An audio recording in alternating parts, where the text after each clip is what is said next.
Dragons will rule the Seven Kingdoms for the next 100 years. Just as they did the last.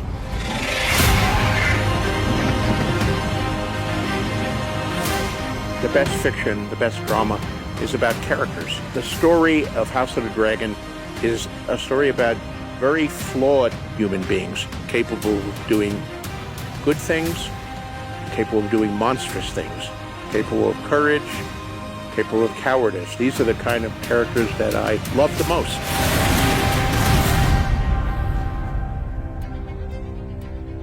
Game of Thrones begins roughly 298 AC, almost 300 years after Aegon's conquest. House of Dragon takes place a couple hundred years before Game of Thrones. Gerardis Targaryen, the old king who was the fourth Targaryen to rule over Westeros, he was only 14 when he ascended to the Iron Throne, and he ruled for 55 years. It was a very peaceful time in the history of Westeros. It was a time of prosperity. King's Landing really grew enormously. It was a good time.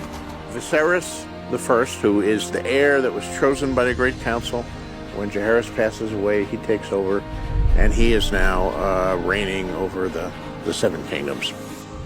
There were a lot of Targaryens at that point, and you can see how the seeds of war are sometimes planted in a time of peace.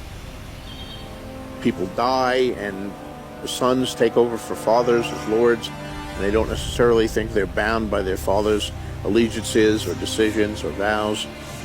So little by little, the seeds are sprouting. Game of Thrones focused on the Starks and the Lannisters. For House of the Dragon, the Targaryens themselves, the House of the Dragon, are at center, but two of the biggest players in the Dance with the Dragons Civil War are the Velaryons and the Hightowers.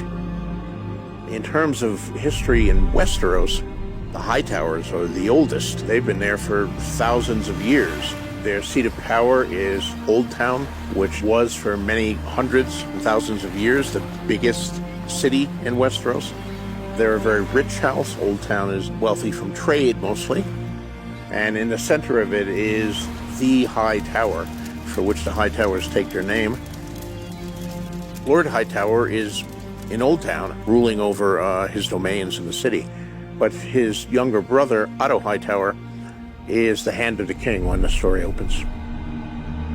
Same position we saw Ned Stark play to Robert at the beginning of Game of Thrones. The Velaryons were also a house from the Freehold of Valeria, the mightiest empire in at least the West in my world. And they actually arrived in Westeros before the Targaryens. They were not dragon lords, however. They were seafarers. At that time, the Freehold of Valeria depended a lot on its trade, and it was a good position to dominate trade from all the kingdoms of Westeros and from other places even further north. So they moved for reasons of trade and wealth. Corlys Velaryon is Lord Admiral and Master of Ships, as his own grandfather was before him of a similar name.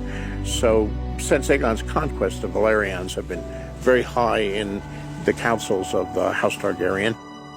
And after all his voyages, he's married to Rhaenys Targaryen, the queen who never was.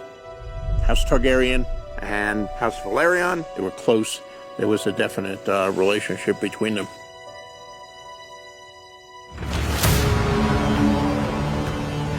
The Targaryens are also an ancient house, but they're not an ancient Westerosi house. They knew that destruction was coming to Valeria and went far away from the capital city, and they settled on the volcanic island of Dragonstone. They were dragon lords in Valeria.